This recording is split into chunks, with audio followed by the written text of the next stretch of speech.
जय श्री राम दोस्तों, आप देख रहे हैं YouTube चैनल ज्ञान स्टार प्लस।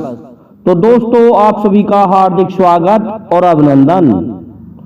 दोस्तों, आज हमसे प्रश्न पूछा है, कमेंट चुना है हमने सुमित अजनेरिया स्टूडियो वालों का, और ये लिख रहे हैं कि भगवान शिव का पिनाक धनुष राजा जनक के पास कैसे पहुंचा जिसे कोई नहीं उठा पाता था।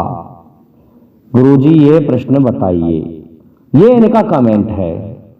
तो देखिए भाई सुमित सिंह जी, हम आपके इस प्रश्न का उत्तर जरूर देंगे, क्योंकि हम रामायण से ही कंटेंट ज्यादा डालते हैं अन्य पुराणों के अलावा। देखिए क्या हुआ। दोस्तों, चैनल को सब्सक्राइब कर दो कि जब एक बार महर्षि काण्व एक वन में बहुत घोर तपस्या कर रहे थे, भयंकर तपस्या कर रहे थे, और तपस्या करते करते उनका शरीर चींटियों के द्वारा एक बमई के रूप में बदल दिया था। और उस बमई के ऊपर अर्थात ठीक छाती पर काण्व ऋषि की पर एक बांस का पेड़ भी उग आया था, और वह बड़ा हो चुका था, और तपस्या चल रही थी काण्व ऋषि की। तो ब्रह्मदेव जी ने देखा कि इन्होंने तो बहुत बड़ी तपस्या की है, तो स्वयं ब्रह्मा जी प्रकट हो गए थे महर्षि कर्ण के पास में।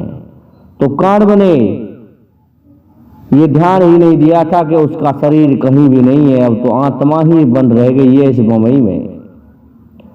लेकिन ब्रह्मा जी ने, कहते हैं, उनके कमंडल में एक विशेष जल था। उस विशेष जल से काण्व के शरीर को पहले जैसा कर दिया और उसे वरदान दिया। वरदान देने के पश्चात जब जाने लगे तो ब्रह्मा जी पुनः लौटे। सोचने लगे, मैंने इस बांस का तो कुछ ही नहीं किया, ये कोई बांस साधारण नहीं है। तो ब्रह्मा जी ने उस बांस के पेड़ को उस बमई से उखाड़ा जिसमें बैठे हुए थे महर्षि काण्व, और उस बांस के पेड़ को ले जाकर के विश्वकर्मा को दे दिया। विश्वकर्मा ने उस बांस से दो धनुषों का निर्माण किया। एक धनुष का नाम सारंग रखा गया और दूसरे धनुष का नाम पिनाक रखा गया। सारंग धनुष को विश्वकर्मा जी ने भगवान श्री हरि विष्णु को अर्पित कर दिया, और ब्रह्मा जी के आदेशानुसार पिनाक धनुष को भगवान शिव के लिए दे दिया। पिनाक धनुष ऐसा था जिसकी टंकार से ही बादल फट जाया करते थे, पृथ्वी डोल जाया करती थी। इस कारण से भगवान शिव का एक नाम पिनाकिन कहा गया, क्योंकि पिनाक धनुष धारण करने के कारण ही उन्हें पिनाक कहा गया। इस धनुष की क्षमता ऐसी थी कि इन्होंने, भगवान शिव ने, इस पिनाक पर अपने पशुपति अस्त्र को चढ़ा करके 3 पुरों को नष्ट किया था जो राक्षसों द्वारा बनाए गए थे, स्वर्णपुर, लोहपुर और जो भी रजतपुर था। और फिर इसके पश्चात भगवान शिव ने इस धनुष को देवताओं के लिए दे दिया। देवताओं से ये भगवान परशुराम के पास में आ गया, क्योंकि परशुराम के गुरु भगवान शिव ही थे। तो परशुराम जी ने देखा कि उनका शिष्य एक और है जिसका नाम राजा जनक था। तो राजा जनक के बाबा,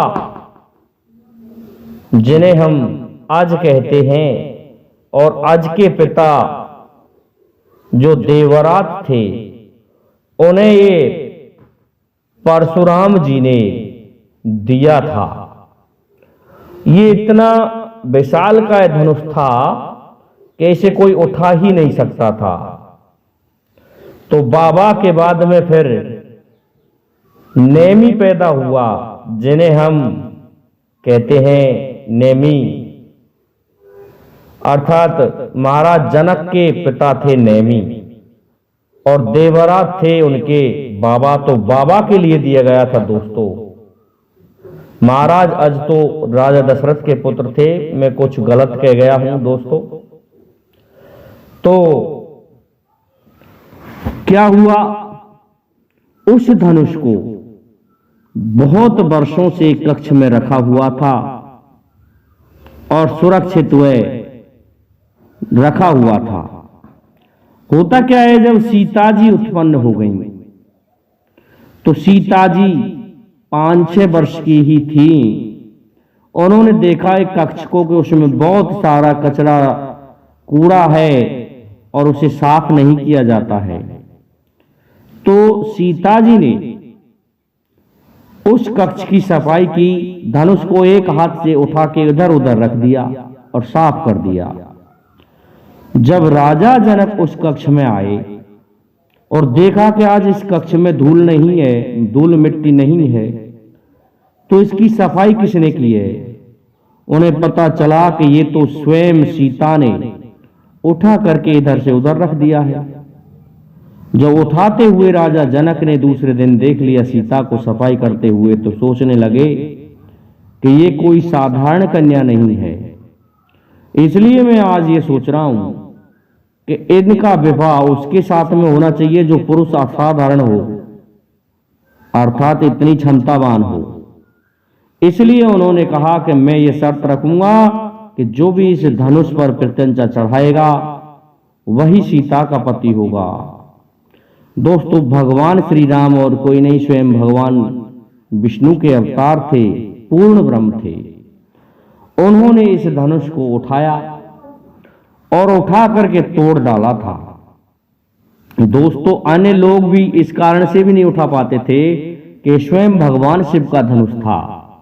कहते हैं भगवान शिव और मां पार्वती हमेशा इस धनुष पर बैठे रहते थे, लेकिन सीता जी स्वयं लक्ष्मी का अवतार थी। इस कारण से मां पार्वती और भगवान शिव हट जाया करते थे इस धनुष से, और सीता जी उठा के इस इधर से उधर रख देती थी इनको। इस कारण से ये किसी के द्वारा नहीं उठाया गया, भगवान श्री राम के द्वारा इस धनुष को उठा के तोड़ दिया गया, जिसका शब्द भी इतना भयंकर हुआ कि परशुराम को पता चल गया कि आज जो धनुष मैंने देवरात को दिया था वही धनुष आज किसी के द्वारा तोड़ दिया गया है। यदि ऐसा हुआ है तो रावण ने किया होगा, तो आज मैं उसके 10 शीशों को मेरे फरसे से काट डालूंगा। उस जगह भृगुनंदन आ जाते हैं। पता चला कि कोई राम है, उसने तोड़ दिया इस धनुष को। वह लक्ष्मण जी और परशुराम जी में आपसी विवाद होता है, लेकिन कहते हैं भगवान श्री राम तो पूर्ण ब्रह्म थे। उन्होंने कह दिया कि राम